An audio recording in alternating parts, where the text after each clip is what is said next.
خیلی آب و هوای خوشاینده داره و از لحاظ امنیتی که کاملا با راحتی ما آمدیم به این سمت. در سایه هم نصیبات امروز ماست، زندگی با شور و لب خند و نشاط امروز ماست. سلام و درود خدمت بینندگان عزیز، از این فیضی هستم از ولایت هرات. ما 2 روز میشه آمدیم سمت پنجشیر. فضا الحمدلله خیلی عالیه، خیلی آب و هوای خوشاینده داره و از لحاظ امنیتی که کاملا با راحتی ما آمدیم به این سمت. تقریبا نقطه آخر پنجشیر از همه لحاظ الحمدلله خوب بود. گوش کردید از صدای خصم و جنگ، گل شدن سرسبز و شاداب ذات و امروزی ماست.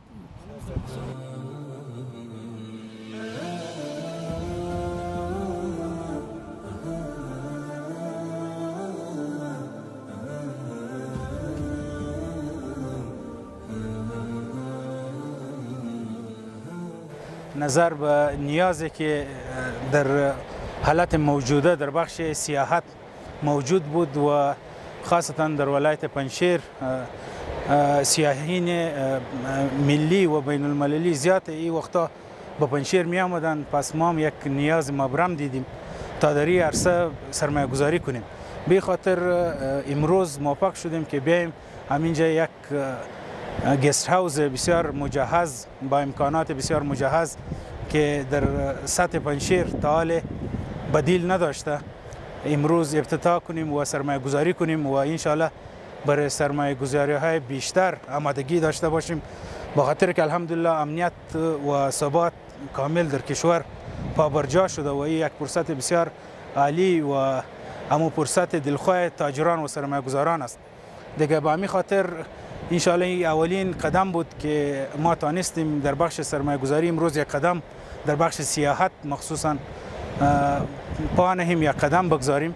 انشالله در آینده قدم‌های بعدی و بیشترتر در این مورد خاصتا در بخش سیاحت بیشتر انشالله شاهد خواهد باشین کل مردم پنجشیر دیگه. ما تنها از دولت انمی را میخواهیم که انمی ثبات امنیت و تشویق سیاحین در کل موجود باشه تا که انمی سرمایه گذاری که در بخش سیاحت صورت میگیره حداقل انمو کسانی که در این سرمایه گذاری میکنن با یک دلجمعی بسیار بیشتر اینجا بیا سرمایه گذاری کنه و همین قسم که پنجشیر در دوایر گذشته در ادوارهای گذشته مرکز سیاحت بوده و روز به روز در این بخش یک پیشرفت چشمگیر صورت میگیره. پس به خاطر از این موضوعات با وجود آمدن چنین مهمانخانه ها گست هاوس‌هایی که با قوانین و انمو شرایط بین الملل و کشورهای دیگه با او معیار در اینجا موجود باشه بسیار یک نیاز مبرم است.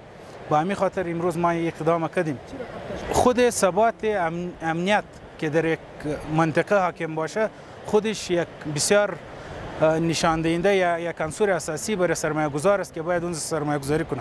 الحمدلله امروز از نگاه مشکلات امنیتی هیچ چیزی وجود نداره دیگه. با آمدن امارت اسلامی ما یک امنیت بسیار کلی را شاهد هستیم و نصیب تمام مردم افغانستان خوشبختانه شده. با همین خاطر ما هم تشویق شدیم و کامل انمو باور ما روی انمی موضوع آمد و ما امروز به این عمل اقدام کردیم.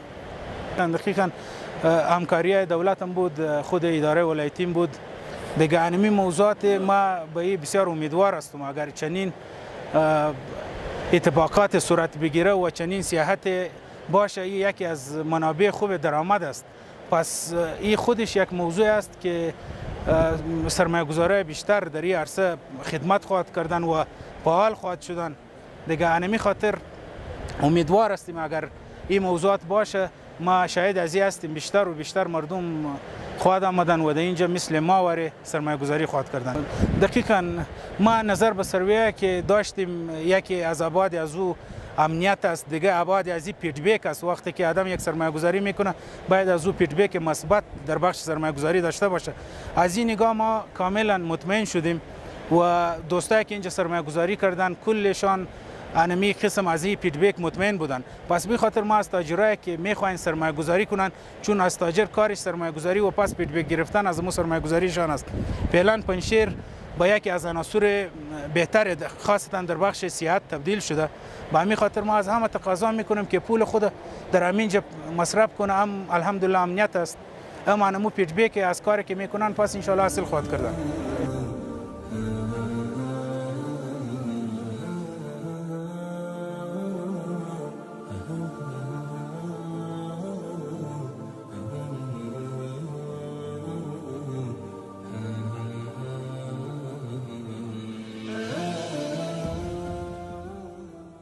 اسمم عبدالمسعود، باشنده ولایت پنجشیر ولسوالی پریان قریه کرپیتاب.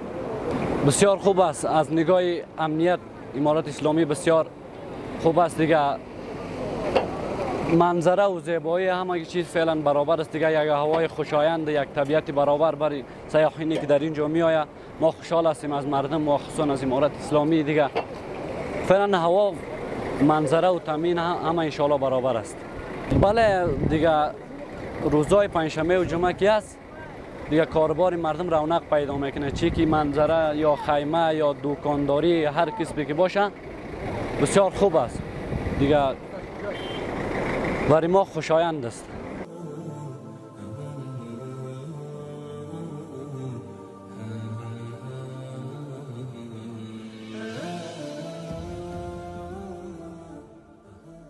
الحمدلله وضعیت امنیتی پنجشیر در سراسر جغرافی پنجشیر الحمدلله ما تقریبا 3 سال می شود که هیچ حادثه و واقعی قابل ملاحظه امنیتی نداریم و الحمدلله که امی سیاحینی که به ولایت پنجشیر می سیاحین خارجی و داخلی در همه جغرافی پنجشیر با آخرین نقطه‌ای که مرغدل میگه در اوجا میرن، خیمه ها میزنن و در فضای بسیار امن و سکون شب و روز خود را تیر میکنن. هیچ حادثه و واقعه و تشویش امنیتی نداریم الحمدلله.